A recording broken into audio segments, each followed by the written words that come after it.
Hello दोस्तों, तो इस धमाकेदार इंट्रो के बाद आपका फिर से मैं स्वागत करता हूं पब्लिक सर्वेंट रूल्स की एक नई वीडियो में। आपको इंट्रो देख के समझ ही में आ गया होगा कि टॉपिक कितनी इंटरेस्टिंग है, क्योंकि टॉपिक ही कुछ ऐसा है। आज से अब हम शुरू करने वाले हैं एलटीसी की सीरीज़, और आप देख सकते हो ये एलटीसी सीरीज़ का पार्ट 1 है, जिसमें हम बात करेंगे एलटीसी की बेसिक्स के बारे में। हम लोग आज एलटीसी के जितने बेसिक रूल्स हैं उनसे हम ख़त्म करेंगे, और फिर ऐसे ऐसे सीरीज़ आपकी एलटीसी की आती जाएगी। तो बिना किसी देरी के हम लोग शुरू करते हैं। हमारा जो आज का पहला टॉपिक है कि आखिर ये एलटीसी होता क्या है, व्हाट इज़ एलटीसी, है कि नहीं। तो आप जैसे आप ये स्लाइड देख सकते हो कि एलटीसी का जो पहला क्वेश्चन ही आता है कि एलटीसी का फुल फॉर्म क्या होता है। तो एलटीसी का फुल फॉर्म होता है लीव ट्रैवल कंसेशन। अगर कोई पूछा जाए, किसी से पूछा जाए व्हाट इज़ एलटीसी, तो सबसे पहला आपका जवाब होना चाहिए कि एलटीसी का जो फुल फॉर्म है वो होता है लीव ट्रैवल कंसेशन। ठीक है, तो हमने तो ये देख लिया, ये हो गया लीव ट्रैवल कंसेशन। दूसरा क्या है, अब हमने देखा है कि गवर्नमेंट रूल में हर चीज़ को गवर्न करने के लिए कोई एक रूल बनाया गया है, मतलब जिस उस रूल के अधीन पर वो चीज़ें लागू होती हैं। जैसे छुट्टियां हमारे सीसीएस लीव रूल्स 1972 के थ्रू लागू होती है, पेंशन के लिए एक रूल है। उसी तरीके से आप देख सकते हो कि एलटीसी के लिए कौन से रूल है, तो ये है सीसीएस एलटीसी रूल्स 1988। अब ये लागू कैसे किया गया था, तो आप गैजेट नोटिफिकेशन के थ्रू, डीओपीटी का एक ओएम है, तो वो गैजेट नोटिफिकेशन के थ्रू 3 मई 1988 को इसे लागू किया गया था। आप देख सकते हो, मैं यहाँ पर हाईलाइट कर दे रहा हूँ कि ये कौन सा नोटिफिकेशन था। आप ये डीओपीटी के ओएम के इस नोटिफिकेशन को रेफर कर सकते हो। 3 मई 1988 का जो ओएम है आप उसे देख सकते हो, तो आपको पता चल जाएगा कि बेसिक जो जिस रूल के अधीन एलटीसी आता है उस रूल्स में क्या क्या चीज़ें होती हैं। तो एलटीसी बेसिकली क्या होता है? एलटीसी एक प्रिविलेज होता है। प्रिविलेज मतलब आप बोल सकते हो विशेषाधिकार, एक अधिकार मिला होता है एक सरकारी कर्मचारी को कि वो जो अपने होम टाउन जाने के लिए या एनीवेयर इन इंडिया जाने के लिए जो 4 साल के ब्लॉक में जो भी उसे विजिट करना है, तो उसमें जो ट्रैवल का जो खर्चा होता है, ट्रैवल फैसिलिटी होती है, उससे वो क्लेम कर सकते हैं। तो इसको हम बोल सकते हैं कि एलटीसी क्या है, एक प्रिविलेज है। ठीक है, इसमें क्या होता है, जो ट्रैवल फैसिलिटी वो अवेल करता है, वो घर जाता है, होम टाउन जा सकता है या वो एनीवेयर इंडिया जा सकता है, तो वो जो 4 साल के ब्लॉक ईयर में वो जो ट्रैवल करेगा, तो उसमें जो भी वो ट्रैवल फैसिलिटी अवेल करेगा, चाहे ट्रेन से जाए या बस से जाए, तो वो क्या कर सकता है, उस फैसिलिटी को क्लेम कर सकता है। ठीक है, फिर दूसरा पॉइंट क्या कहता है, जो गवर्नमेंट एम्प्लॉई है उसके पास ऑप्शन होता है, या तो वो होम टाउन एलटीसी ले, 4 साल के ब्लॉक में जो 2 ब्लॉक होते हैं, 2 साल के जो ब्लॉक होते हैं, उस 2 साल में या तो वो एलटीसी ले ले वो दोनों ब्लॉक में, या हो एनीवेयर इंडिया ले ले। मतलब मेरा देखिए कहने का मतलब ये है कि जैसे हम अभी जानते हैं कि जो अभी करंट ब्लॉक ईयर 2022 से 2025 चल रहा है, यानी 4 साल हो गए, 22, 23, 24, 25। अब इसमें क्या है कि इसमें इस 4 साल के ब्लॉक ईयर को 2 साल के ब्लॉक ईयर में बांटा गया है। 2022 और 23 ये एक ब्लॉक ईयर हो गया, और 24 और 25 ये एक दूसरा ब्लॉक ईयर हो गया। तो ये सेकंड पॉइंट क्या कहता है कि या तो ये 2 ब्लॉक ईयर में वो दोनों ब्लॉक ईयर में होम टाउन चला जाए, या वो एक में वो होम टाउन चला जाए, या वो और दूसरे में वो एनीवेयर इन इंडिया चला जाए। तो ये पूरा जो ऑप्शन है, ये किसको लेना होता है, ये एक गवर्नमेंट एम्प्लॉय जो एलटीसी अवेल करना चाहता है वो उसको ये ऑप्शन लेना होता है। तो अभी करंट ब्लॉक ईयर कौन सा चल रहा है, 2022 से 25, जिसमें मैंने बता दिया ये 2 ब्लॉक ईयर में बटा हुआ है। एक है 22 और 23 और दूसरा है 24 और 25। ठीक है, तो अब आगे बढ़ते हैं, देखते हैं आगे की स्लाइड्स में क्या है। तो हमने जैसे पिछले स्लाइड में देखा कि एलटीसी क्या एक प्रिविलेज है जिसमें जो ट्रैवल फैसिलिटी क्लेम किया जाता है। गवर्नमेंट सर्वेंट कहीं भी अगर ट्रैवल करता है, वेदर होम टाउन या any place anywhere in India, any place in India जिसको बोलते हैं, तो कहीं भी अगर वो विजिट करता है तो उसका जो भी ट्रैवल कॉस्ट होता है वो उसे क्लेम करता है। तो आप जैसे फर्स्ट पॉइंट देख सकते हो कि सिर्फ गवर्नमेंट सर्वेंट ही नहीं, उसके जो एलिजिबल फैमिली मेंबर्स हैं वो भी अगर ट्रैवल करते हैं, वो भी एलटीसी के दायरे में आते हैं, तो वो भी ट्रैवल करेंगे और उसका जो भी कॉस्ट होगा that will be borne by the government. वो जो गवर्नमेंट एम्प्लॉय है वो अपने पेरेंट्स का जो एलटीसी जो ट्रैवल कॉस्ट होगा वो एज एन एलटीसी वो क्लेम करेंगे, और वो सारा चीज़ गवर्नमेंट बॉन्ड करेगी, उसका सारा जो पैसा है वो गवर्नमेंट उसे देगी। नेक्स्ट पॉइंट क्या कहता है, जो गवर्नमेंट एम्प्लॉय और जो उसके फैमिली मेंबर है, ऐसा कोई ज़रूरी नहीं है कि वो जहाँ पे ट्रैवल करे वो एक साथ ट्रैवल करे, ऐसा कोई ज़रूरी नहीं है। गवर्नमेंट एम्प्लॉय अलग ट्रैवल कर सकता है, और जो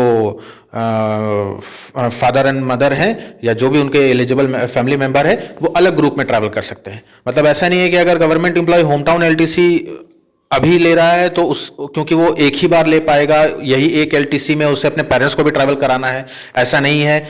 वो अगर अभी इस महीने अगर वो एलटीसी होम टाउन का ले रहा है तो उसके पेरेंट्स 2 महीने के बाद ले सकते हैं, 3 महीने के बाद ले सकते हैं, पर उस ब्लॉक ईयर में उनको वो एलटीसी अवेल करना है।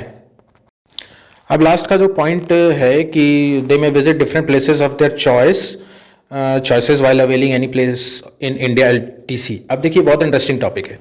जैसे सपोज मान लीजिए कि ये government servant home town LTC avail कर चुका है, अब उसे एनीवेयर इन इंडिया या any place in India LTC avail करना है, पर वो नहीं चाहता है, वो होम टाउन जाना चाहता है, या उसके जो एलिजिबल फैमिली मेंबर्स हैं, मदर और फादर हैं, तो मदर को एनी प्लेस इन इंडिया में कहीं और जाना है, मान लीजिए वैष्णो देवी घूमने जाना है, पिताजी को कहीं और जाना है, उनको सपोज पुरी, भुवनेश्वर, इन सब जगह पे कहीं किसी एक लोकेशन पे जाना है। तो मेरा ये समझाने का मतलब ये है कि जब अगर कोई या तो एम्प्लॉय या तो उसके family member any place in India LTC avail करते हैं, तो कोई ज़रूरी नहीं है कि गवर्नमेंट सर्वेंट या उसके जो फैमिली मेंबर्स है वो एक साथ एनी प्लेस इन इंडिया जाए और एक ही लोकेशन पे जाएं। जितने भी एलिजिबल मेंबर्स उनके फैमिली में होंगे, सपोज गवर्नमेंट एम्प्लॉय हो गए, उसके वाइफ हो गई, उसके मदर फादर हो गए, 4 लोग हो गए, ये चारों अलग अलग लोकेशन में जा सकते हैं एनी प्लेस इन इंडिया में और एलटीसी क्लेम कर सकते हैं। बस ध्यान देने की बात यह है कि क्योंकि वो जो ट्रैवल है वो साल में एक ही बार कर पाएंगे, सॉरी जो ब्लॉक ईयर है उसमें वो एक ही बार कर पाएंगे, तो ट्रैवल रिपीट नहीं होना चाहिए। यानी मान लीजिए कि अगर पेरेंट्स गवर्नमेंट सर्वेंट के साथ जम्मू एंड कश्मीर जा रहे हैं और गवर्नमेंट एम्प्लॉय ने क्या किया कि ये तीनों का अपना क्लेम ले लिया, तो वापस से उनके पेरेंट्स जम्मू एंड कश्मीर के एलटीसी क्लेम नहीं कर सकते हैं। ठीक है, तो क्योंकि उनका एक बार का ट्रैवल क्लेम हो चुका है तो वो दोबारा अब कोई भी ट्रैवल एलटीसी पे नहीं कर सकते। वो लोकेशन अलग अलग चूज कर सकते हैं। यानी गवर्नमेंट एम्प्लॉय अगर एक देश के एक कोने में घूमने जा रहा है तो उसकी मदर किसी और कोने में, उसके फादर किसी और कोने में घूमने जा सकते हैं, पर ब्लॉक ईयर में सिर्फ एक बार अगर इन्होंने कहीं का भी एलटीसी अगर क्लेम कर लिया तो वो वापस एलटीसी, चाहे वो ग्रुप में जाएं चाहे वो और किसी लोकेशन पे जाएं, वो क्लेम नहीं कर सकते। तो अब अगले टॉपिक की ओर बढ़ते हैं। तो जैसे कि आप देख सकते हैं कि अब हम डिस्कस करेंगे कि आखिर एलटीसी एप्लीकेबल किन स्टाफ पर होता है। ठीक है, तो एक जो रूल है वो जो मतलब वो बेसिक रूल है वो समझ जाइए कि वो बाय डिफ़ॉल्ट वो एप्लीकेबल ये होता है कि स्टाफ को 1 साल अपनी कंटिन्यूस सर्विस पूरी करनी होती है, तभी वो जाकर एलटीसी के लिए एलिजिबल होते हैं। तो ये तो बेसिक फंडामेंटल रूल है। अब किस किस कैटेगरी के स्टाफ एलिजिबल होते हैं, तो आप जैसे देख रहे हैं कि मैंने इसे जो भी कैटेगरी के जो स्टाफ है मैंने इसको 4 पार्ट्स में यहाँ डिवाइड किया है। पहला जो हमारा पार्ट है उसमें कवर होते हैं एवरी सिविलियन गवर्नमेंट एम्प्लॉयज, यानी जितने भी सिविलियन एम्प्लॉयज हैं।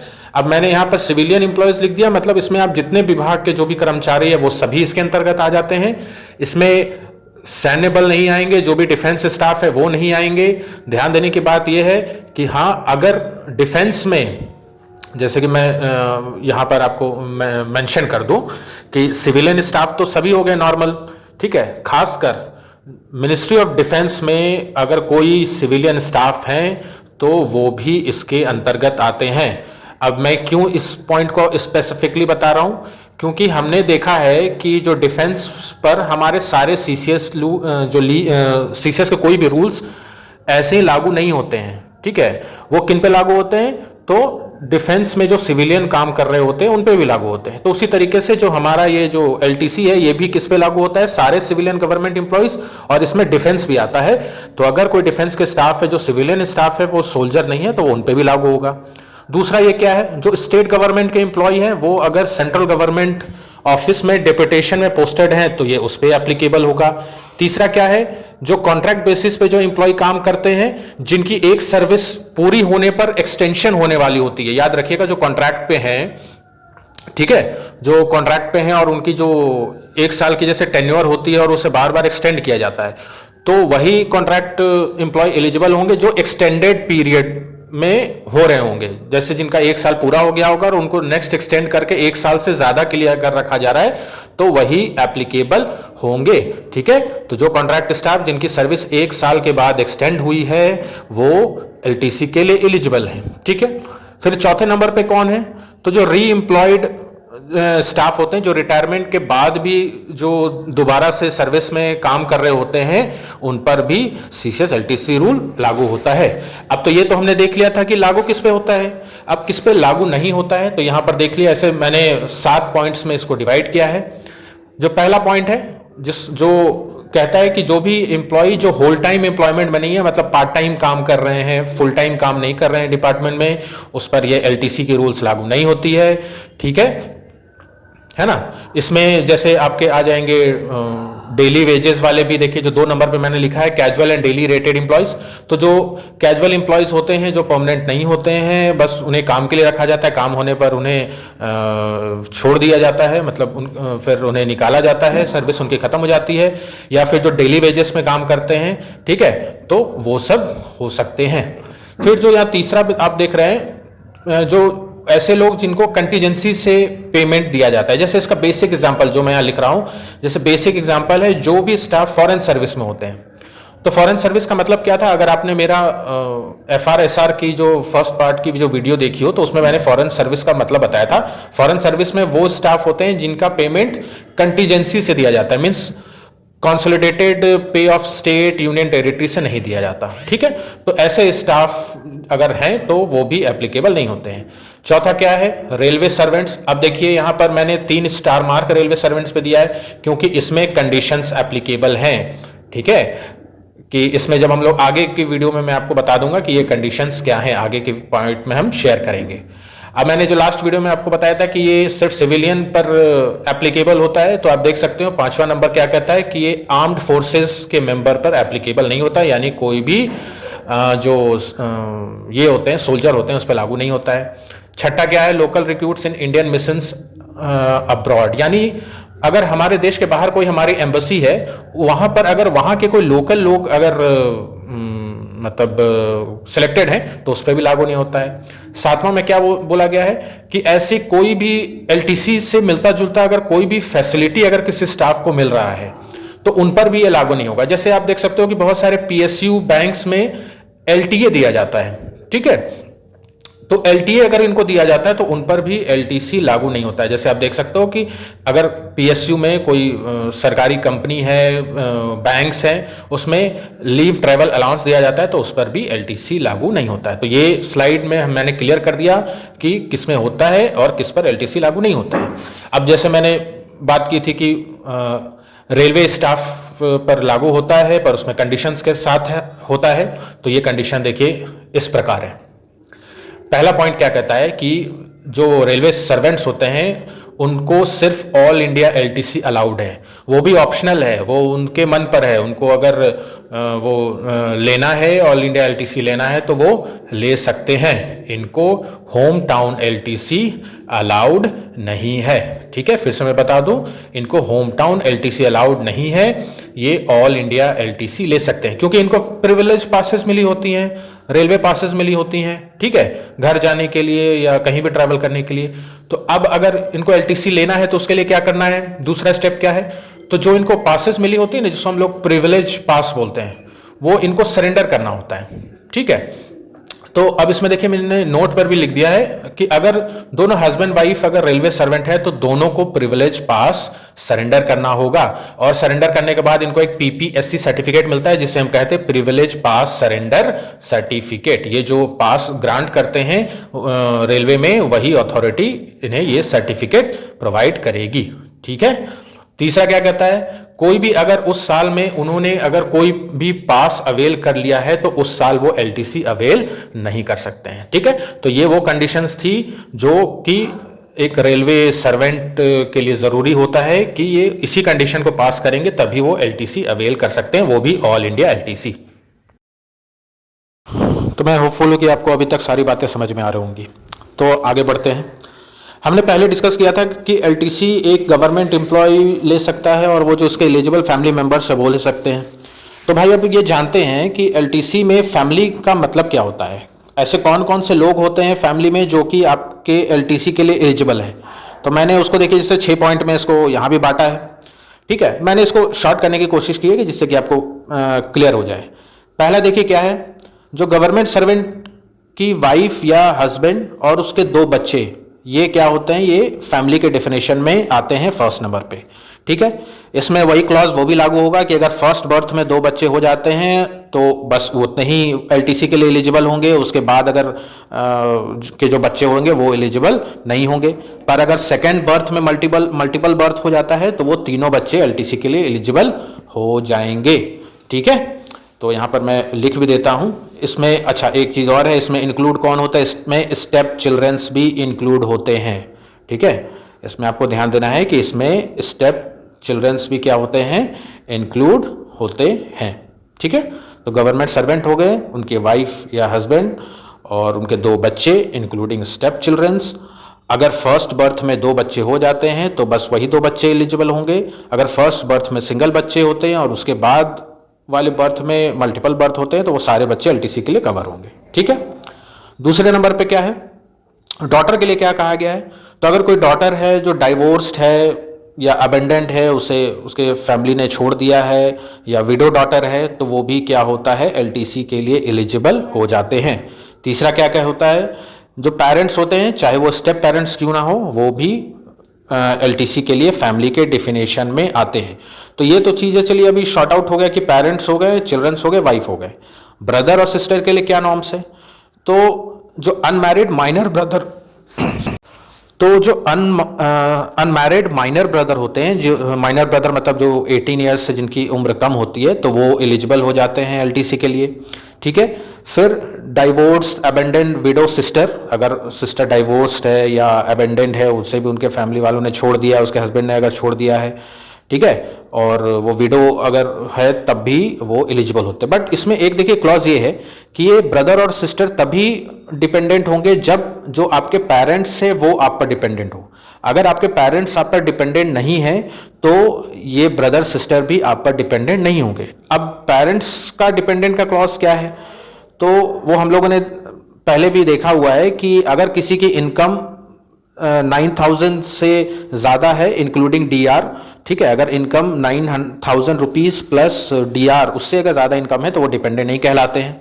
ठीक है, इसको मैंने और आगे एक्सप्लेन भी किया है। अब देखिए यहाँ पर फिर से मैंने जो पहले बताया था वही है कि 2 बच्चे मोर देन 2 चिल्ड्रंस कब एलिजिबल होंगे, अगर किसी बच्चे का बर्थ 2010-1998 से पहले अगर मान लीजिए जिस भी बच्चे का बर्थ हुआ हो वो 2 बच्चे हों, 3 बच्चे हों, तो वो एलिजिबल हो जाते हैं।